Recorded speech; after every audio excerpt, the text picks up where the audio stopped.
Hey everybody, hope you're having a good week so far. I'm trying out some new equipment here. I'm trying out some new lighting and new microphones. So let me know how it looks and how it sounds.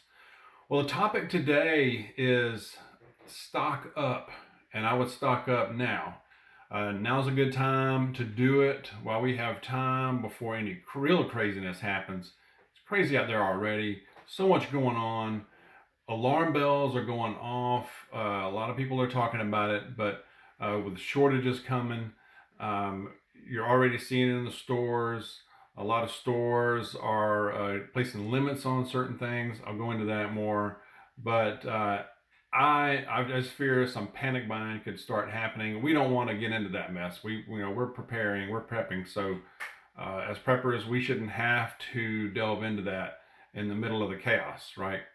So, doing a little digging on here, and as far as the global supply chain, I know a lot of people are talking about it, but some things that I gleaned from it: the workers who are in the supply chain, the global part of it, they're warning of a quote unquote system collapse.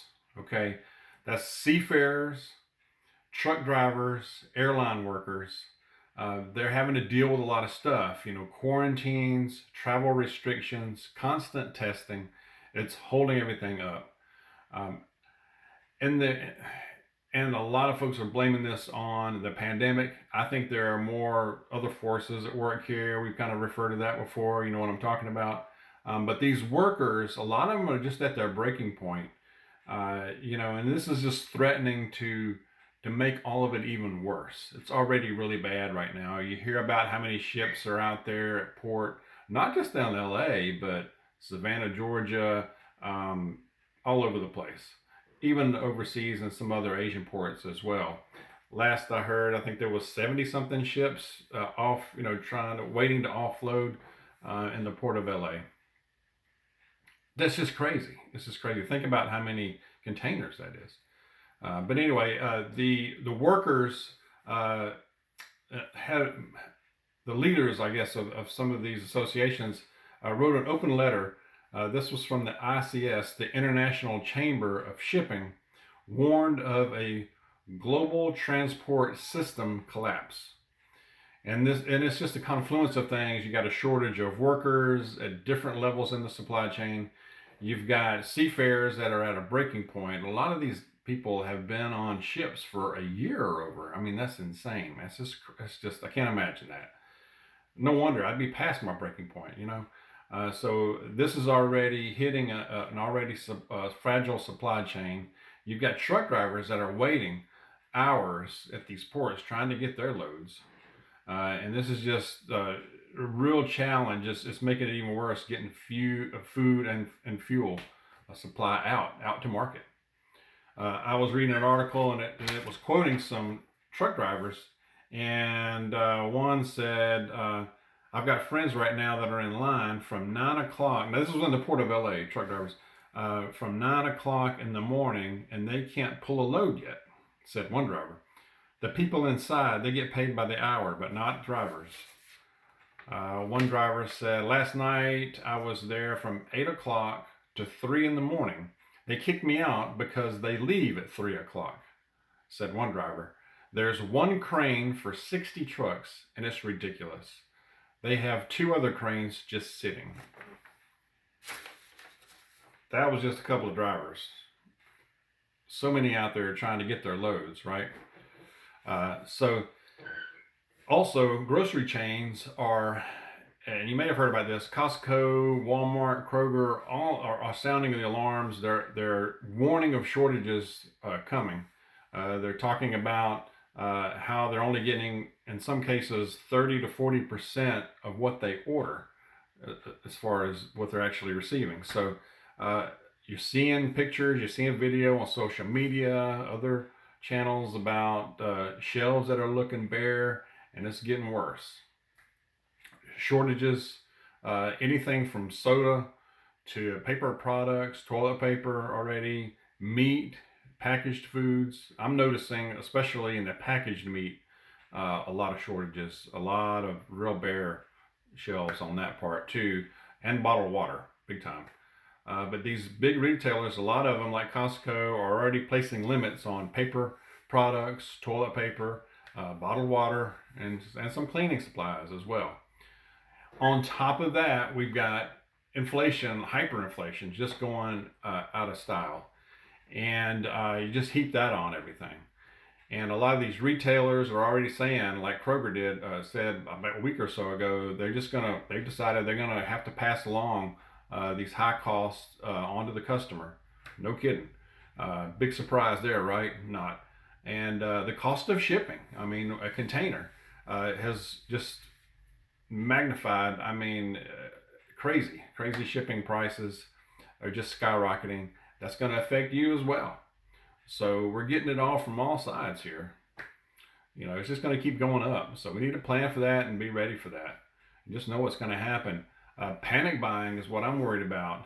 This could, I think the way these stores are looking from day to day, I mean, one day of panic buying could decimate them. I mean, could just empty them. It wouldn't take long, less than 24 hours, I think. The mainstream media rarely talks about this. Have you noticed this?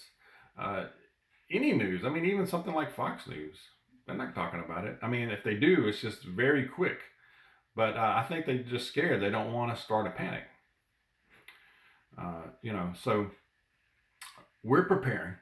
Mrs. Dog and I have been stocking a little extra, just topping off. And, we did some last weekend. This weekend, we're going to shore up some things too. I mean, water, some food staples, vitamins. Just stock extra on that.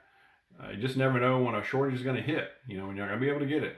Over the counter meds, of course, we're stocking up on charcoal, propane, cleaning supplies as well. Go over all of your first aid stuff. Make sure you're in good shape on that. We're also stocking up on supplies for fall and spring garden already. Okay, your seeds, get that stuff. You wait too long, wait into the winter or approaching spring, could be all gone. Okay, so we're planning on doing like herbs, berries, potatoes here pretty soon, or into the next season here. So also think, when you're at the stores here, especially, and I've noticed this. I mean, let me know what you think, but when I'm out at the stores, people seem really on edge, even more so, I mean, than it was a year ago. People look either one of two things. They're either oblivious, walking through there like nothing's different from 2018, or they have a look of concern. I noticed this. And they're on edge. Nobody makes eye contact. It's just a different feel, such a different vibe than it was a year and a half, 2 years ago. Are you feeling that? I'm feeling it. I notice it. It's a vibe. You can cut it with a knife. And I just think we're up against an evil here that is just bigger than we even realize. It's just there. So when you're out at the stores, try to go early, knock it out, before the crowds get there. We're hearing of some violence in these stores. Walmart, of course, that Kroger in Tennessee from a week or so ago, where a guy went in and really, it was a mess. You probably heard about that, but I can't remember the town there.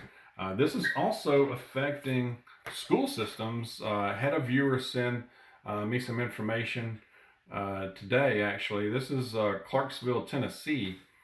And I think it's affecting other school systems as well. I've been hearing a little bit about this, but this particular one was in Clarksville, where some of the schools for the lunches, they're just short. I mean, some kids are just getting a hot dog and a tortilla, and they're blaming it on quote unquote national supply chain issues. So it's affecting school systems.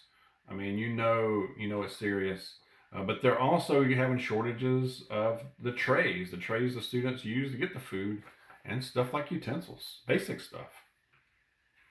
So, but again, be careful going out to the stores. Keep your situational awareness going on, who's around you. Make sure that when you're prepping and getting your preps, you're not getting a lot of stuff all at one time, to where it's obvious. Just pick up a little extra each time. So stay That's way it's not so obvious on what we're doing here. But like I said, go early, try to knock it out then, be aware, and keep the faith. Let's keep praying. Keep faith over fear. We can't let try not to get too anxious about it. Let your anxiety get out of control. Just be safe, be aware out there, and God bless you. I'll see you soon.